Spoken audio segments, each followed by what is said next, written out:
found 1,000 vials of lubricant. Yep, and they baby raided oil. his home and they found narcotics. But that's not, the lubricant is not. It ain't a crime, guys. It ain't a crime.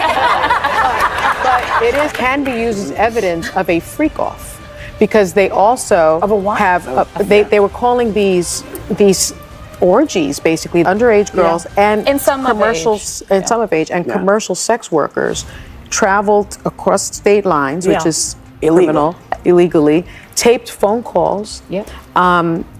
And when you put all of that together, that's, a max of 20 years to life. Well, they indicate other people, because what you hear in this is there's a lot of people that go in this operation that need to go down as well. And I have a feeling like it's just going to be a cleanup crew. Why was he being held in the same place where Steve died? Why isn't anyone asking the obvious questions? A TikToker is gaining traction, claiming she knows what's coming next. She asserts that no one will dare to investigate those above Diddy. This is shaping up to be another Epstein-like scandal, with every celebrity tangled in this web of blackmail. Yes, even KLA Harris is implicated. Just think about how many other politicians and candidates were involved with Diddy and had connections to the Playboy Mansion. Answer the questions of the non-lawyer. And so here's the key. By this also including the names of his corporate entities, that means that the government, if he is found guilty, and he will be found guilty of at least one of the 3 charges, the government can then seize the assets, every single assets of the Combs Enterprises. That means there will be nothing for the kids.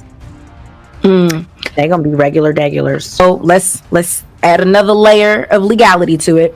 During COVID, some of you may remember, some of you may not, P. Diddy and Mace got into it. At this point, we had not seen Mace for a very long time. I think the last time we really saw him was Breathe, Stretch, Shake, Let It Go. Okay. He was heavy in his pastorism, up on that live and got real gully.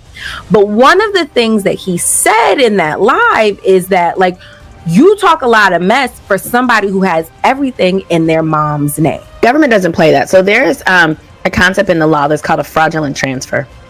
And a fraudulent transfer is when you put something in somebody else's name. It's just like this. If your mama don't have the credit, and so she put the light bill in your name, but it's really her apartment and her light bill. With the fraudulent transfer, they can undo that transfer. The federal government will undo that transfer. So Miss Janice, they could snatch that platinum wig right off Miss Janice's head. Not get comfortable. None of them should get comfortable. Especially not that little third baby mama or whatever she is. She should be particularly careful. Now, I know there were rumors that the 2 of them were secretly married. We'll find out through this case. But I want to be clear. Spousal immunity does not protect where there are crimes.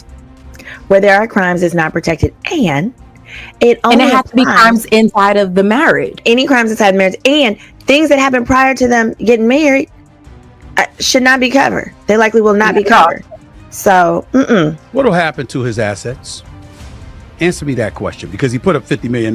They didn't accept it. But what's scheduled to happen to his assets right now?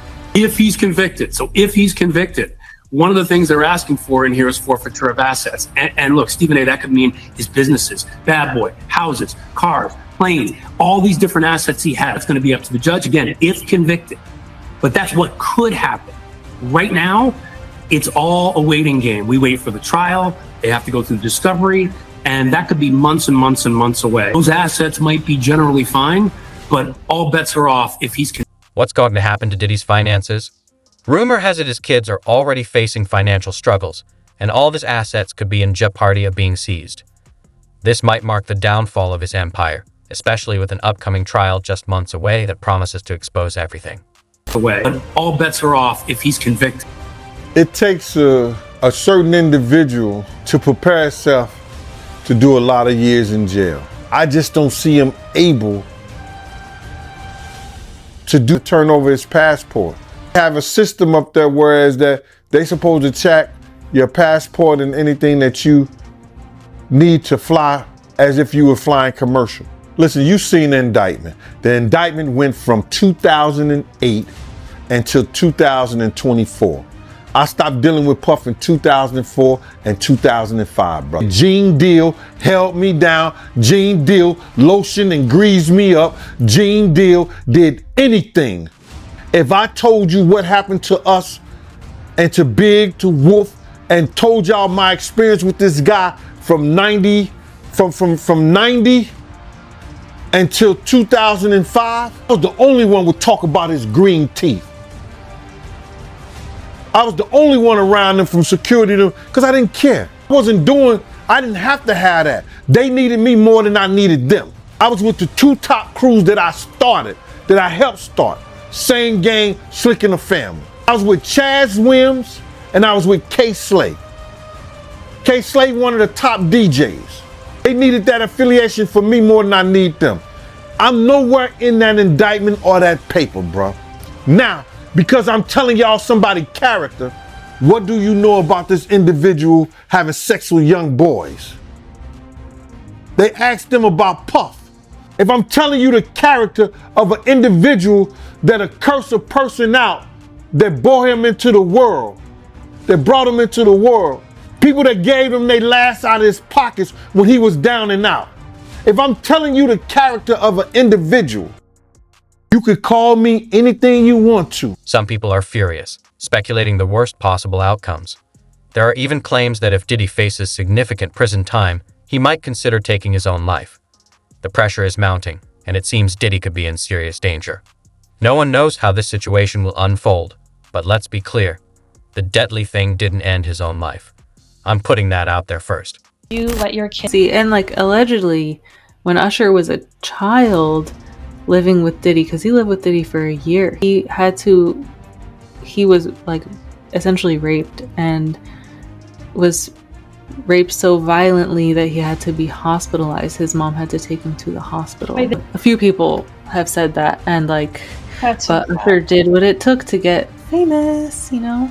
No, it's Usher and Justin Bieber have not said anything yet. I mean, it's obvious from Justin Bieber, like shortly after he like blew up on the scene, he started to spiral like most adult stars who started out as child stars do. Tonight, they arrested P. Diddy. News just broke that they took him into custody in New York City. So I figured now's as good a time as any to shit all over Sean again.